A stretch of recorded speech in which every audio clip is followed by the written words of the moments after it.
Chairman, Reverend Father Muralidhar Prabhu, and very eminent panelists, my dear friend R.K. Hegde, very eminent educationist, dear students, ladies and gentlemen. As rightly pointed out by Mr. R.K. Hegde, I feel I am the odd man out here. I am a businessman, and what have I got to do with this educational session? Yes, it sometimes happens like that. In life, I came into education by an accident because the secretary of the trust resigned and somebody has to run the role. And I was forced to go into education. So, but of course, for a kind of session like this, it will give you a kind of introspection. I'm the one who is looking from outside, what's going inside, what things are going inside. So, that kind of an introspection or an outside view, I will try to present or will naturally come to me. Now, you see, I was just thinking of two aspects. As Dr. Venkatesh in the morning session, he said, we have to take all the stakeholders into confidence to go about this policy. What are the stakeholders? Mainly the students, the teaching community, the business, the management people, as well as the parents. The parents are very important, because we have a lot of experience how to do it. And we, as he rightly said, I'm in primary education, secondary education, and up to PU level only we are doing. So I will deal with those aspects only. So I have selected two things for that. One is vocational education, which what is being set off in this policy, and the second is the medium of instruction or the language policy. There is a lot of controversy in that. So I would like to handle these two, or rather throw light on these two aspects only. Now the vocational education. There's a joke going around is what our colleges do is they teach us how not to work. All our universities teach us how not to do the manual work, even if you say work. Because once you are 10 plus 2 or whatever education you come out, you feel that you are not supposed to do this kind of work, manual work. You only do the office work. You are only for the white collar job. That is the perception. I don't know how the education gives us that kind of perception. We are not fit for manual jobs. And that's the reason, this vocational education has been introduced. But where is the dignity of labor? Where is the culture of labor in our society? I think Pushi Haddas Bhatt was the principal of this eminent institution, so I would like to pay homage to him. Because I read somewhere about 25-30 years back in Udayavani an article written by him, about this dignity of labor. See, he was back from a foreign jaunt or a foreign trip, paying some, I think he was a visiting professor in some of the universities there. And he came back and he wrote an article in Udayavani, I distinctly remember. And he said, he explains the scene that he has seen there. He goes to a university, at morning 9 o'clock, on the dot of 9 o'clock, two limousines come to the entrance, and two gentlemen get out from their car vehicles, and one goes into the principal chamber, and the other just disappears in the college. Nobody knows where he goes. Obviously the person who is going to the principal chamber, he thought he must be the principal or some of the head of the institution. And the other one who disappears, who is this gentleman? Then he studied it for 2, 3, 4 days. And then he says, and this gentleman also after an hour or so, around 10 o'clock he will come back. Again, he is fully clad, and then he gets into his car and goes back. What is this? Then, out of curiosity, he just started to find out who is this. Obviously, as his assumption was right, the first one was the principal. The second one was the janitor, who was cleaning the toilets, who took after the college's sanitary section, who would do his job, come back, sit in his limousine and go to the other college. And when these people come in the morning, they would greet each other. Can you expect such kind of situation in India? Is it possible? Maybe down the line, after 10 years from today, can we expect such kind of thing? janitor is as important as a principal. No, we don't have that kind of a situation here. And that was there. If you go back to, somebody referred in the morning about Gurukula systems. Gurukula, even a king's or an emperor's son would go to the Gurukula and he had no special status. And there he would go to the jungles, cut the wood, bring the firewood, and he would learn a lot of things. And he has to go begging for, bhiksha, what we call bhiksha. You go to every house, take the bhiksha and come here. So all kinds of skills were given to him in the Gurukula. But are we ready for that kind of thing now? A lot of things said about vocational education. A lot of projects have been given. In the 86 policy was also this importance was there. What the students do today is, they go to some internet dhaba, take out the project, type it out and give it and present it and they get the marks. Is the kind of vocational education we require, or are the parents ready for it? So morning, Dr. Venkatesh said, the persons who are all engaged in this, everybody, like parents, the students, the educationists, everybody should be ready for this. Are the parents ready for this? I will share my example with you. It was somewhere about 20 years back when I became the secretary of the institution. See, I introduced, our students should know the dignity of labor, and they should know the value of food. So I started telling my teachers, please send these students, when this harvesting is going on, or when rice paddy planting was going on, please send them. And students, they were so energetic and all that, they loved it. They went to the field, and they didn't stop just looking at it. Some of them joined with the farmers, all their clothes were soiled and everything. They enjoyed it, thoroughly enjoyed it. But what happened in the evening is, around 7 o'clock, I started getting calls from the parents. We have sent the children to a school not to become the farmers. I want my children to become engineers or doctors. I am a farmer and I know how to raise a farmer, and I don't want my children to go into the same profession. And that's the fate today. Most of the engineers, most of the doctors, most of the teachers, they don't want their children to be in that same profession, except possibly the politicians. And Abhay Janesh, kindly forgive me for that. Except the politicians, everybody would like their children to be in the same profession. Not in the same profession. So that's why, unless we give the dignity of the labor, it is not possible. Whatever you say, okay. And some of them, they may not be interested. Still, you make it a part of the syllabus, and that's being done in this policy. I'm very sure it's being done in the policy. Again, Mohan Alva, who is the torchbearer of our cultural, I would say he's a cultural ambassador for the entire Karnataka. What efforts he is putting in, but what's happening, I will tell you my story. We also have a arts and cultural section.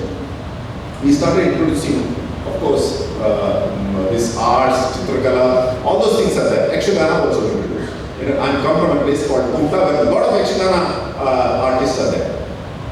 And the first year we had 50 students enrolling for the Yakshagana. Second year it became 35. Third year it became 20.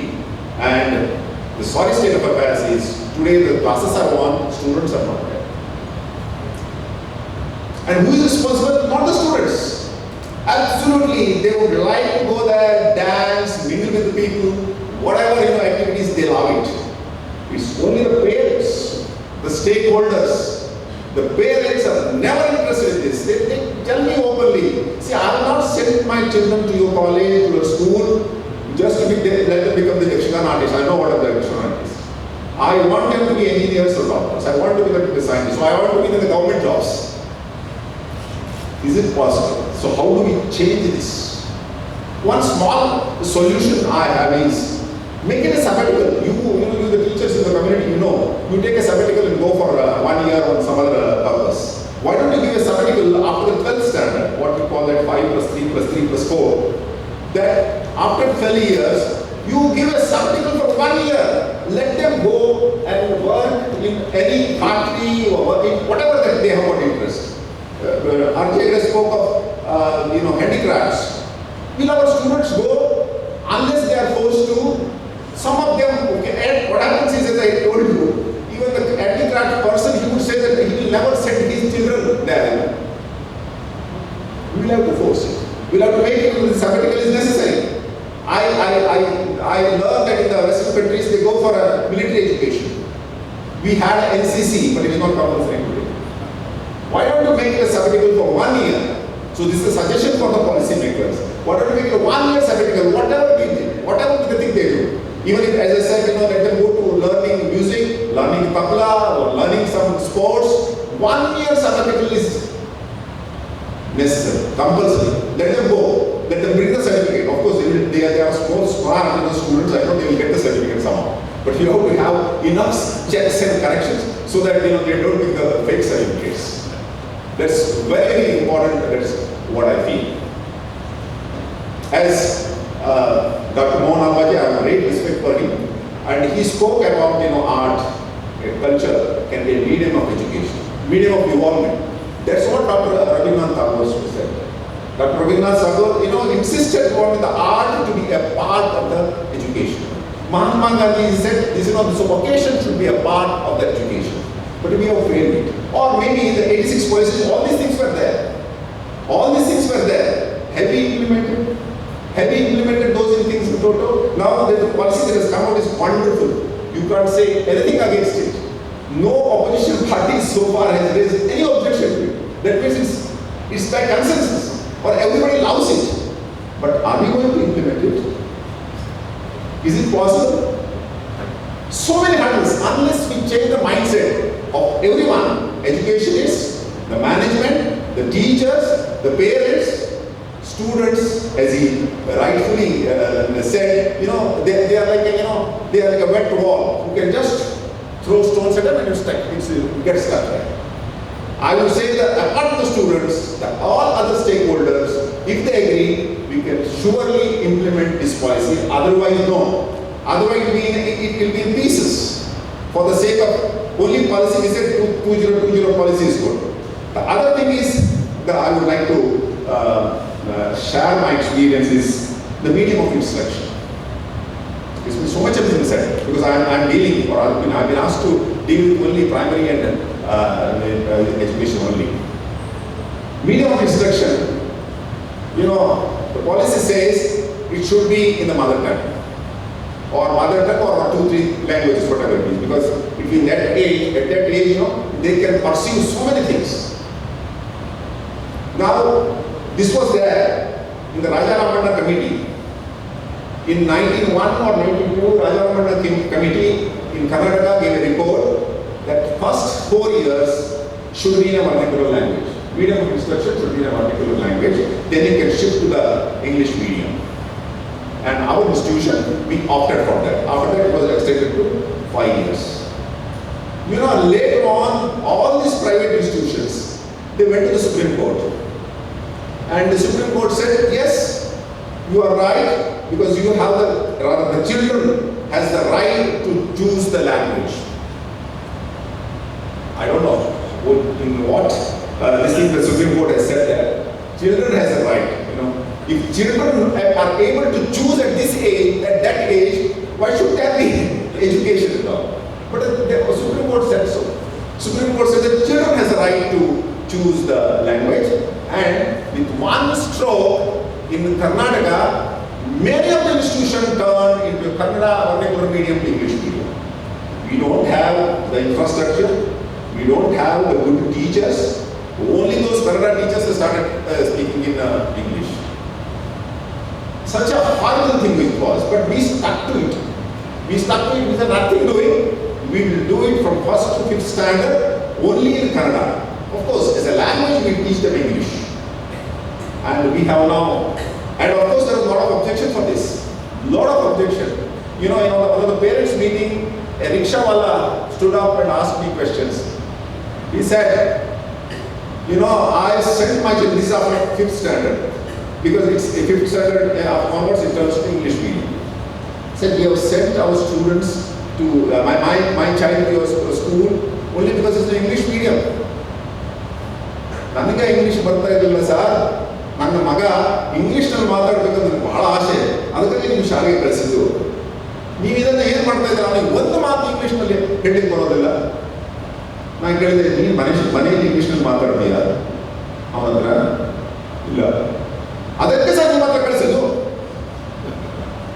ಅದಕ್ಕೆ sir ನಿಮ್ಮ ಹತ್ರ ಕಳಿಸಿದ್ದು.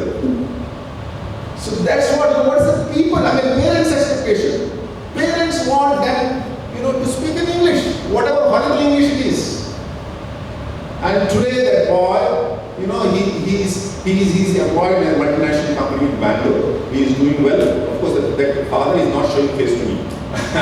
Because, see, the boy is capable both in vernacular language and both in English also. But we have now English medium schools everywhere. I don't know.